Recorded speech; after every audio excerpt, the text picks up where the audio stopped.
Uyghurs are now living in a virtual police state where you have cameras on every street corner, where you have artificial intelligence, huge data streams flowing into databases that are being used for predictive policing to think this person is behaving different than they behaved yesterday. There's examples of people who didn't enter through the front door, but the house through the back door. And then this flags an alert at the police station. China is rapidly developing cutting-edge surveillance technology. It's becoming a world leader in terms of facial recognition that relies on three-dimensional technology, and then big data analysis. Smart city technology means that you are covering an entire city in cameras, in surveillance, in police information systems and databases. All the checkpoints that the Uyghurs have to go through, they swipe their ID, there's a facial recognition scan, there's airport-like scanners. All of this information, as I said in the video, is being combined. One of the most scary aspects, though, is the visiting relatives program, whereby hundreds of thousands, even 1 million of Chinese government officials on a regular basis are visiting the homes of Uyghurs, spending time with them, staying overnight, asking them questions. Official government documents even say that this way the local people cannot hide what they really feel or think. They're asking questions. They give them pork to eat and see if they will take it or not. Of course, as a Muslim, they're not supposed to do that. This way, the Chinese are trying to find if people really believe in Islam, if they're conforming to communist ideology or not. All the information that they gather during these very intrusive family visits is being entered into this police app that Human Rights Watch was able to reverse engineer. Well, I'd like to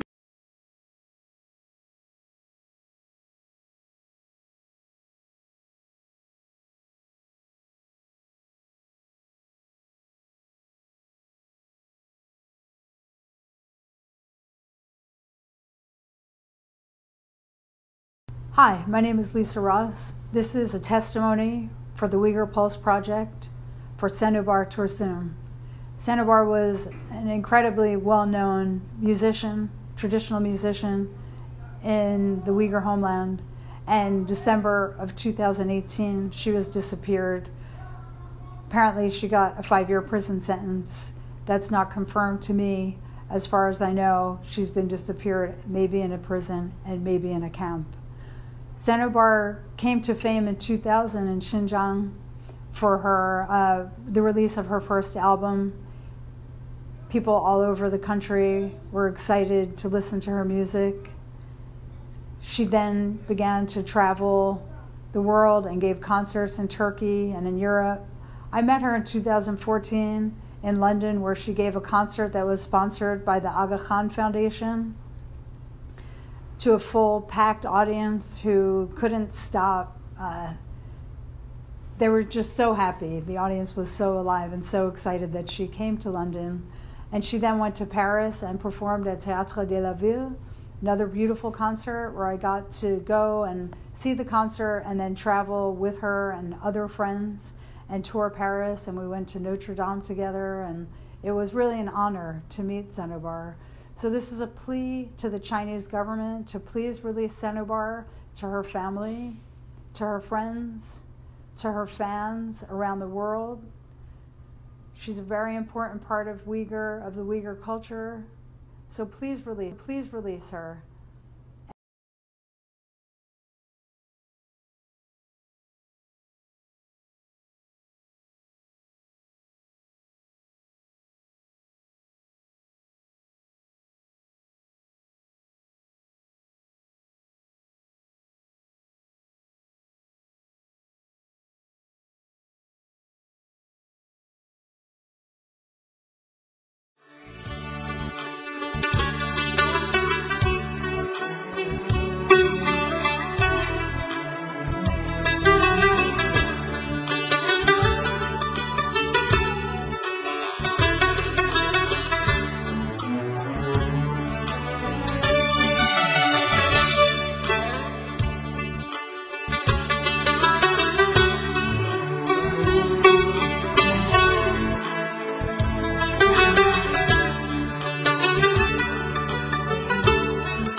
And we're down we go.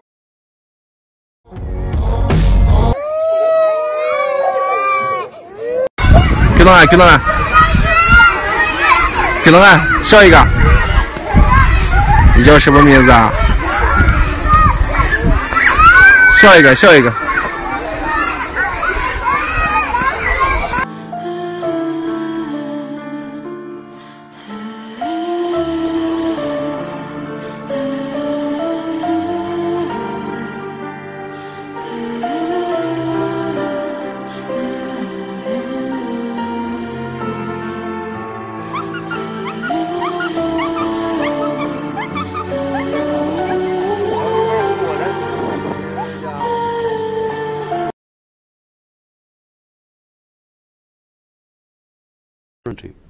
You have a very important relationship with China. If we're talking about the economy, Pakistan is the beneficiary of Chinese aid and investment. It's part of the Global Belt and Road Initiative. But the Chinese government has been fiercely criticized by especially Western countries for its reported treatment of Uyghur Muslims. Have you had a chance to formally discuss this issue with President Xi of China? No, I haven't, and frankly, you know, we have been facing so many of our internal problems right now that, you know, I don't know much about this problem. And let's face it, I mean, ever since we've been in power for 1 year,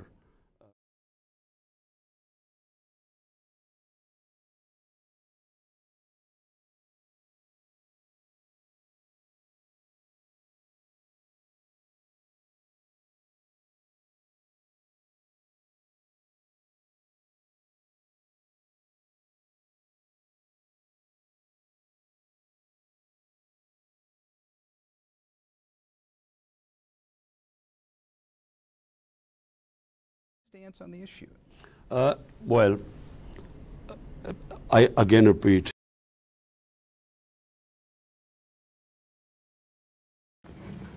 Tabii Türkiye Cumhuriyeti'nin Cumhurbaşkanı olarak şu ana kadar Doğu Türkistan'dan Türkiye'ye gelenlerle ilgili herhalde hiç haberiniz olmadı.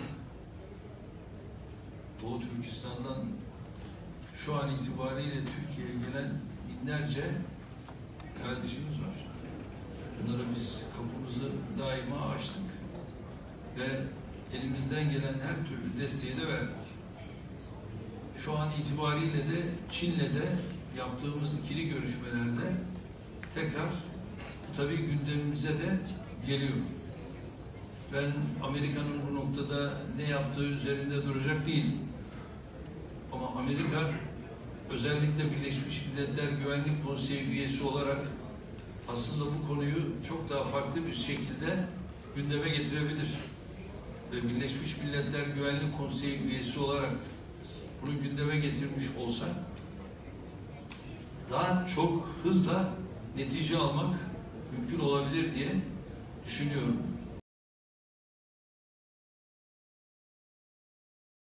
Yeah, John is great, and she is a great gentleman. He's now president for life.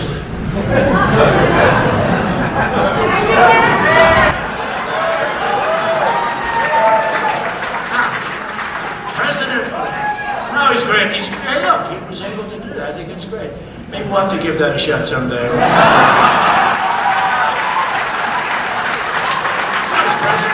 He's the most powerful president in 100 years, person in the 100 years in China. It's great. And he treated us tremendously well when I went over there.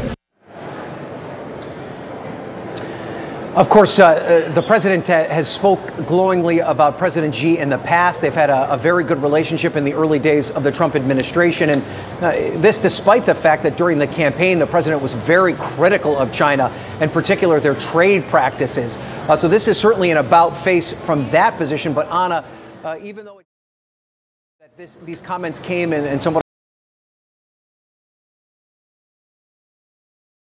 The UN Secretary-General in Beijing for a summit marking China's Belt and Road Initiative, an ambitious global network of infrastructure and trading projects all linked to China, something that in itself is far from uncontroversial.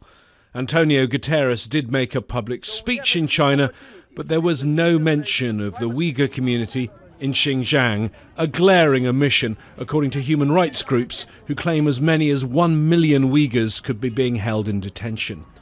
In an article for the Washington Post, the executive director of Human Rights Watch, Kenneth Roth, detects a pattern. He writes, Guterres should show that he can fulfill the full scope of his responsibilities as UN Secretary-General.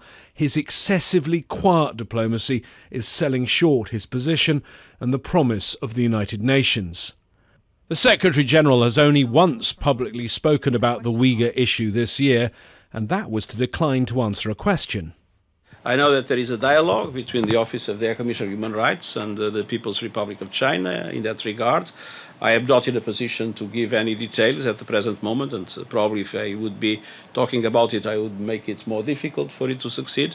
China has considerable clout at the UN as one of the 5 permanent members of the UN Security Council. Is that why the Secretary-General is pulling his punches? This Secretary-General has been anything but quiet on his defense of human rights globally. I would refer you to a number of speeches he's delivered at the Human Rights Council, in the way also that he has really mainstreamed the role of human rights in all of the UN's work. Does he make a different calculation on speaking out on human rights issues that involve human rights abuses by permanent members? No, I don't think there is that calculation. His goal is to promote human rights. He will do it differently at different times. The UN says the Secretary-General brought up all the relevant issues when he was in Beijing. They say they'll give more details in the coming days. I can tell you no one here is expecting that to include a fulsome denunciation of China's human rights record. James Bays, Al Jazeera at the United Nations.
You did mention earlier about human rights. One video emerging recently appears to show dozens of Uyghurs with their heads apparently freshly shaved, blindfolded, hands tied behind their back, and part of what's called a mass transfer.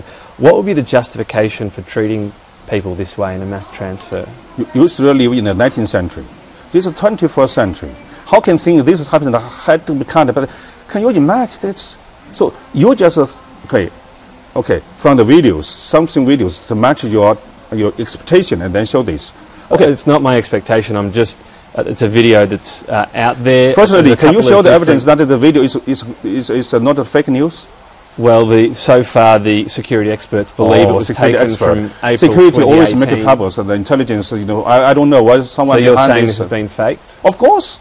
Cold War. So you're suggesting if there was to be a second Cold War, it could be far worse than what people think. Of course. And you're suggesting Australia would be the first to be sacrificed. Sacrificed by who? Whatever. Maybe US will betray you. Not necessarily protect you.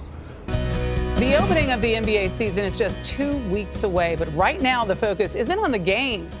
Last Friday, Houston Rockets general manager Daryl Morey posted this now deleted tweet expressing his support for protesters in Hong Kong. Morey later apologized for the tweet, but it set off a firestorm in China and then a counter-reaction here in the U.S. The flare-up is the subject of an opinion piece published in the Washington Post entitled, "The NBA Thinks It Can Ignore Politics in China. It's Wrong."